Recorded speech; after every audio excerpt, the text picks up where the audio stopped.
Welcome to eagle Andhra.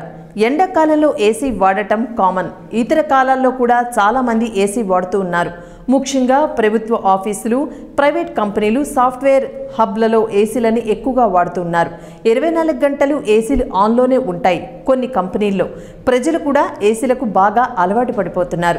చివరకు బస్సులో ప్రయాణిస్తూ కూడా బయట నుండి గాలి వచ్చే అవకాశం ఉన్నా ఏసీ బస్సుల్నే ఎంచుకుంటున్నారు. అంతలా ఏసీలకు అలవాటు పడిపోతున్నారు. అయితే ఆ చల్లదనం సహజ సిద్ధమైనది కాదు కాబట్టి అందువల్ల అది చాలా సైడ్ ఎఫెక్ట్స్ తెస్తోంది అని పరిశోధనలో తేలింది. ఒక్క మాటలో చెప్పాలంటే ఏసీలో ఉండటం వల్ల ప్రయోజనాల కంటే నష్టాలే ఎక్కువ. డ్రై ఐస్ ఈ రోజుల్లో ఎక్కువ మందిలో కనిపిస్తున్న సమస్య ఇది. కళ్లల్లో మంటలు, కళ్లకు దురదలు వంటివి ఎక్కువ అవుతున్నాయి. వీటికి ప్రధాన కారణం ఏసీలో ఎక్కువసేపు ఉండటమే. డ్రై ఐస్ సమస్య ఉన్నవారు ఏసీలకు దూరంగా ఉండాలి. ఏసీ ఆన్ చేయగానే తలుపులు మూసేస్తాం. ఫలితంగా మన నుంచి రిలీజ్ అయ్యే కార్బన్ డయాక్సైడ్ను మనమే పీల్చుతూ ఉంటాం.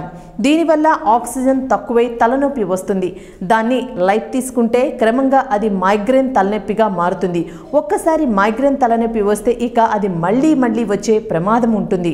మైగ్రేన్ తలనొప్పి వస్తే ఏమాత్రం తట్టుకోలేం. తల బద్దలైపోతున్నట్లే ఉంటుంది. ఏసీ వల్ల బ్లడ్లో ఆక్సిజన్ తక్కువై బాడీ త్వరగా అలసిపోతుంది. లో బీపీ వచ్చేందుకు కూడా ఏసీ కారణమవుతుందని తెలుసా మీకు? ఏసీ చల్లదనం ఎంత పెంచితే మనం అంతగా డిహైడ్రేషన్కి చేరుకుంటాం. అందువల్ల ఎక్కువ నీరు తాగాల్సిందే. ఏసీలో ఉండేవాళ్ళు ఎక్కువగా నీళ్లు తాగకపోతే వాళ్లకు కిడ్నీలో రాళ్ళు ఏర్పడే ప్రమాదం వస్తుంది. ఏసీ వల్ల చర్మం పొడిబారిపోతుంది. ఇక అప్పుడు ఏవో ఒక క్రీములు వాడాల్సిన పరిస్థితి వస్తుంది. ముక్కు, గొంతు, కళ్ళు దెబ్బతింటుంటాయి. గొంతులో గరగరగా ఉంటుంది.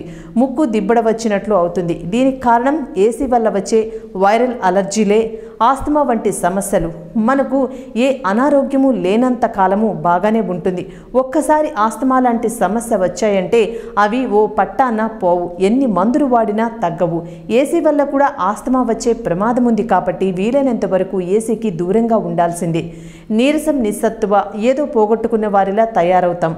ఇలాంటి అనారోగ్య సమస్యలన్నింటికీ కారణం ఈ కృత్రిమ చల్లదనాన్ని ఇచ్చే ఏసీలే.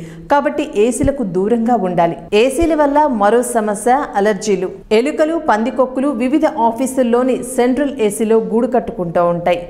అడ్డమైన వ్యర్థాలన్నీ అక్కడికే తెచ్చి తింటుంటాయి. ఫలితంగా ఏసీలో విషపూరితమైన వాతావరణం ఉంటుంది. మనం ఏసీ వేయగానే ఆ విష వ్యర్థాల గాలిలో కలిసి మనల్ని చేరుతాయి. ఆ తర్వాత మనకు రకరకాల వ్యాధులు వచ్చేందుకు కారణం కూడా అవుతుంటాయి. అందువల్ల ఏసీలను నెలకోసారైనా క్లీన్ చేయాలి. అందువల్ల ఏసీలో ఎక్కువసేపు ఉండకపోవడమే మంచిది.